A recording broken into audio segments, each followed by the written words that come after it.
And I'm gonna take the same kind of money that you would get and get it to the homie. And go shoot you cap. Well, all of a sudden, everybody don't remember nothing. Yeah, look, let me ask you a question. How much you think it costs to kill somebody? I'm scared of 50, first of all. What's disturbing to me is looking at the public and how the public takes what he does. And I heard a radio station guy on sports radio today, and he was like, man, that 50 boy, I pity the person who goes against him, and I pity, and I'm saying to myself, that's not the message. Just when it looked like 50 Cent's beef with Big Meech couldn't get any nastier, boom, here comes his old rival Benzino throwing more shade. Benzino's now claiming the real reason 50's got issues with Meech is straight up jealousy. Yep, he said it. According to Benzino, 50 was always low-key a Meech superfan, trying to mirror his street legend legacy. Me and Eminem got in the room, and M just heard why I did what I did and just would understand. Then maybe he would, that's all. I mean, that's it. You know what I'm saying? Like, it's funny because I would love to step in the ring with Royce or Eminem, and then we could do it like men. I mean, we got gloves on. And after we could shake hands and all this would be over with. Because there's a lot of built-up animosity. But now that Meech is still getting love, even after 50 tried to label him a snitch, Benzino says 50's losing it. And believe it or not, fans are starting to look at things a little different. Some are even saying Benzino might be speaking facts. But let's not forget, this ain't just about Meech. Benzino and 50 have been going back and forth for years. Their beef runs deep, and folks are quick to point out that Benzino could just be bitter. Especially since 50 and Eminem basically crushed his career, and he's never really bounced back since. So what's Benzino's angle here? Why is he suddenly diving into 50's drama with Meech like this? And how did 50 clap back when Benzino called him out? Word is Benzino felt left out of all the attention 50's been stirring up online, so now he's jumping in loud and messy. He's calling 50 a wannabe, saying he was once a straight-up Big Meech fanboy who turned salty because he could never live that life. But Benzino didn't stop there. When I first met 50, you know what I'm saying, this is when he got stabbed up at the radio station, and he got stabbed up at the Hit Factory on 54th Street, you know what I'm saying, the big studio that everybody was going to. And I was with the Made Men at Sony Studios. He ended up running down there, coming to my studio session, you know what I'm saying? So he's bleeding on the side of himself and shit. So I'm like, damn, you need some help. Back then I was a millionaire back then. I had a car service at Source magazine that we had on deck. When I called him a car service, I sent him to the hospital. Okay, so I kind of got him up out of that situation. For him to even play with this, that's obvious, no? I mean, if I helped you out of a situation that you was getting hands and feet put on, stabbed up, you had no money to get to the hospital. If I helped you out, wouldn't I be cool with you after that? He went in harder, calling 50 a hypocrite.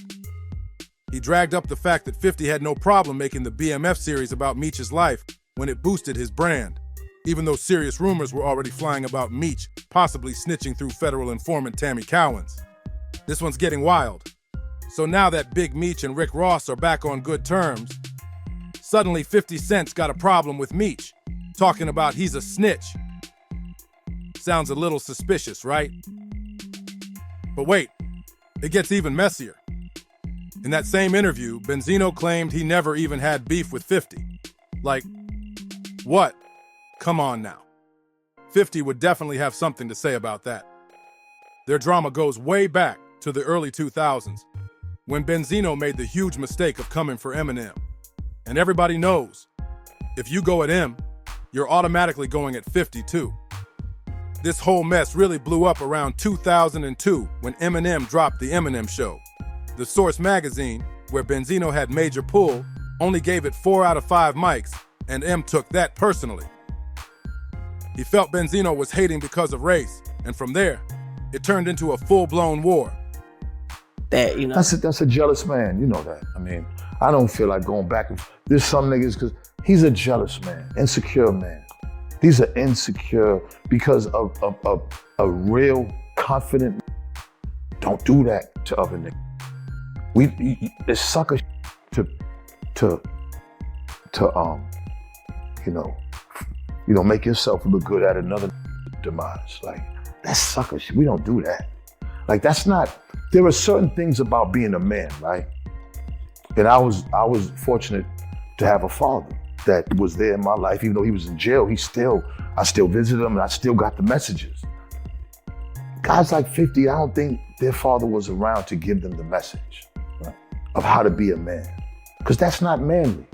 Yeah, we go back to the troll and we don't do that. We don't, step on a niggas down. It shows envy and jealousy, like, you know what I'm saying? We can, and trolling is the new word for it, but there is no new word for it in the hood. It's just not good. Benzino hit back with 2 diss tracks, and one of them, Pull Your Skirt Up, really lit the fire. In it, Benzino didn't hold back at all. He called Eminem a fake, accused him of being a culture vulture, and even said he was basically the 2003 Vanilla Ice. That was cold. Later on, Benzino explained why he went that hard. He told MTV that calling M a culture vulture wasn't just about M himself. It was about how the industry picks favorites. Certain media outlets treat Eminem like he's the savior of hip-hop, Benzino said. They don't give credit to the real ones who actually created this culture. He even said, Eminem is just the hood ornament for the machine. You think I could grab my crotch and throw my stuff in people's faces like he does? No way. But his skin tone and his look, that's what America wants, so they let him get away with it. Benzino also tried to clown M for being soft, saying he needed his manager to fight his battles. But trust, M wasn't letting any of that slide. He had something major coming for Benzino. That's when Eminem snapped into full Slim Shady mode. He fired off 4 vicious diss tracks, back to back, aimed straight at Benzino. And just when things were already boiling, Benzino took it way too far.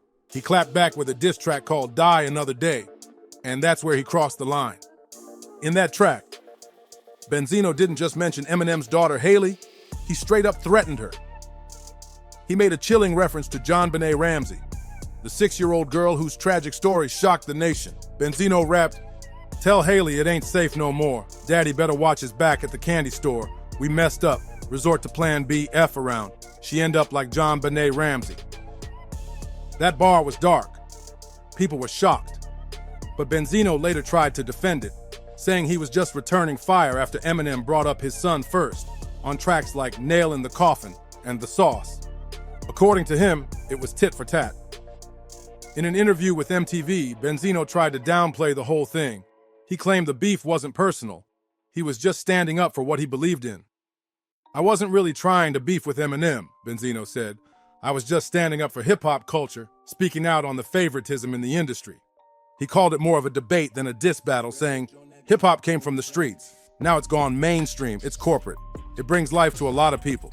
On my first record going at Eminem, it wasn't so much about him, it was about the machine backing him." Benzino kept hammering that point, saying the industry gave Eminem a pass other artists could never get. Eminem gets to rap about pain. Meanwhile, black artists gotta keep the party going just to get spins on the radio, he said. "We're expected to entertain, not talk about our real-life struggles." Even with all that, fans weren't buying the excuses, especially after that bar about Haley. The damage was done, and the heat between them only got worse. "When black and Latino artists speak on their pain, we can't get no airplay," Benzino said. "The machine don't want our struggles out there." And that right there was the core of his issue. Okay, first and foremost, I just want to let everybody know that I'm okay, all right? Second of all, I want to let everybody know that that was a rehearsal for a Tubi movie, all right? My girl was helping me out. We was doing a script reading, and that was a rehearsal for a Tubi movie. That was a scene from a movie, okay? I would never, ever put my hands on any woman. I've never done that in my life. That's for cowards. And I surely wouldn't do anything to hurt myself. So shout out to all the people that was concerned, but I'm okay, all right? Oh, yeah, and I also want to let Curtis know, good looking. Thanks, Curtis, for promoting me. Keep on posting me, that's dope. You know what I'm saying? Hey, post this, you want to post some? I'm in that gym heavy, benching 315. What you doing, Curtis? Anyways, happy holidays to all of us. But this wasn't just a one-and-done beef. Nah, this was a full-blown battle. From 2002 to 2004, Eminem and Benzino kept trading punches, dropping diss after diss like it was a rap battlefield. And at one point, their beef even tangled into the chaos between 50 Cent and Ja Rule. It was mayhem across the board. Eventually, though, things started to cool down, at least on Eminem's end. In 2005, M dropped Like Toy Soldiers, and it sounded like he was ready to step away from all the back and forth drama. That track felt like him saying, "I'm done with all this petty rap beef. I want unity now." But Benzino, he wasn't ready to let go. Fast forward to 2018, out of nowhere, Benzino fired up the beef again. He slammed Eminem's album Revival, called it trash, and went straight for M's fan base. On Twitter, he wrote, "Can somebody tell these weirdo M fans that in this culture of hip-hop, they are the subculture? Nobody gives a flying F what they think about him. The album is trash. Take the L and move on." By that time, Eminem had been ignoring Benzino for over 10 years. But Benzino kept trying to spark flames. In 2021, he sat down for an interview with Queen's Flip and challenged Eminem to a boxing match. Like, gloves on, let's go. Benzino kept pushing this idea that his biggest issue wasn't personal. It was about accountability. He said M always gets a free pass when it comes to his lyrics. Even when Mike Tyson interviewed him, he didn't bring none of it up, Benzino said. Nobody ever calls him out. But when it's one of us, bloggers and podcasters can't wait to drag our names through the dirt. Then he brought up Eminem's old track, Foolish Pride, a song recorded back in 1993 that Benzino's own magazine leaked. He used it as proof that M's been problematic for years and claimed the industry just keeps protecting him. Benzino wasn't letting this go anytime soon. Back in 2003, The Source magazine leaked a track called Foolish Pride, where a young Eminem made disrespectful comments about black women. The tape caused major backlash, but Eminem fired back, claiming Benzino was on a personal mission to destroy him. M said the song came from a time when he was just a reckless, angry 15-year-old. Eminem explained, "The tape was made out of anger, stupidity, and frustration. I had just broken up with my girlfriend, who was African American, and I acted like a dumb, immature kid. I hope people see it for what it really was. Foolishness from a teenager, not what someone's trying to twist it into today." But even years later, nearly 2 decades later, Benzino was still pressing the issue. In 2022, things sparked back up again when rapper Moneyman tweeted that he never listened to Eminem. Benzino jumped on the tweet and replied, "Nobody in my hood did." That response set the internet off. One fan clapped back at Benzino saying, "Say it to Eminem's face, I bet you won't. You're a poor excuse for a father and a human being." Benzino didn't take that lightly. He fired back hard, tagging Eminem in a since-deleted post and writing, "I'll say it to his face, but he's scared, coward, soft like his fan base." Then he went off even more. Benzino posted a series of now-deleted messages clowning Eminem's supporters. He even took it to another level, dropping his own address online and daring fans to pull up. Like, what is he doing? It was clear Benzino wasn't just talking music anymore. This was personal, and it was getting real ugly online. Benzino didn't hold back when it came to Eminem's fan base. He posted, "To all you stans, we all know y'all are the corniest, softest, most nonviolent fan base hip-hop has ever seen." Then he really turned things up. Benzino dropped his restaurant address in Atlanta, 5071 Peachtree Industrial Boulevard, Chamblee, Georgia, and told fans, "Stop tweeting and pull up on me, P-word." He followed that up with another heated post, saying, "I've been left this alone. But since these coward-ass stans still want to talk slick and hide, it's still F Eminem. And if you got a problem with me, do something. Nothing any of y'all ever said has touched me. I know how to fight, and I got big sticks, so pull up now." By that point, Eminem wasn't even entertaining it anymore. He had completely moved on. But 50 Cent, oh, he saw the perfect opening to tag himself in. In September 2022, 50 slid in to stir the pot himself. He went straight to social media, throwing heavy shade at Benzino and Young Buck, accusing both of being involved with trans women. That's when the drama exploded even more. Clips surfaced of trans model and actress Shauna Brooks having a phone convo with Benzino, and then Shauna dropped a diss track aimed at him. "You don't look bad, I do." You can never look bad. Because see, in this world, you ain't doing nothing wrong. It would be wrong if I did. Can't you get that through your head? You're not looking bad, Shauna. You're looking like a good chick. Hey, it's just a chick and she tried. I'm looking wrong because what the you doing trying with a trans? Don't always, like the trans thing is always going to come up in certain ways, but it doesn't take away who you are and the qualities that you have. That's all I'm saying. So yeah, it is what it is. I'm gonna try not to be selfish. Okay, since you're saying I'm being selfish. Yeah, because you're not thinking about me and what I could be going through. That's not fair. Because people are cruel and my world would be finished. You already know 50 couldn't resist. He hopped online and trolled, writing, "Was she better than Benzino? Shauna's track low-key fire, you know he want to say it." Benzino tried to shut it down, denying any romantic link to Shauna Brooks, but he wasn't backing off from 50's trolling either. He fired back and reminded everyone that he actually helped 50 way back in the day, especially during that infamous stabbing incident at the Hit Factory in 2000. But let's be real, once you end up on 50's bad side, it's a wrap. He don't do forgiveness, and he definitely don't do peace treaties. 50 Cent kept the pressure on Benzino nonstop, and by December of last year, he cranked it up to savage levels. He posted a video showing Benzino in what looked like a serious mental breakdown, seemingly threatening to take his own life. Stop. No. I'll tell him no. I'll tell him not. I'll tell him no, okay? Just stop. Stop, please. Stop. Stop. No. Just keep the knife down. Okay. Just stop. Give me the knife. Call him, please. No, I'm not. Give me the knife. No. No, okay. Stop, okay.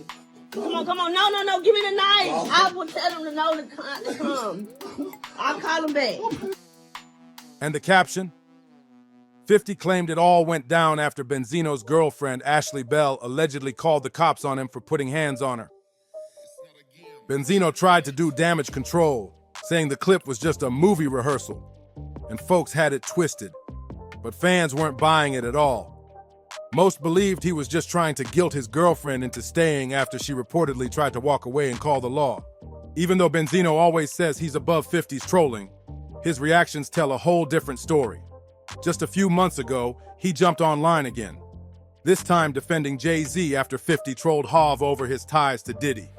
Benzino came running to Jay's defense, accusing 50 of being jealous and bitter again. It's wild, because Benzino keeps trying to paint 50 as immature and petty. But at the same time, he's always the one stirring the pot, flipping out, and then playing the victim once the heat turns up. Fans aren't blind. They see through the act. And a lot of people are saying Benzino's got no room to talk when he's been pulling messy stunts for years. So what do you think? Does Benzino have a point about 50 being jealous of Big Meech? Or is this just another chapter in Benzino's long history of chaos and blame shifting? Let us know in the comments below. Make sure to like, subscribe, and share this video with your crew. And don't go far. We'll catch you in the next one.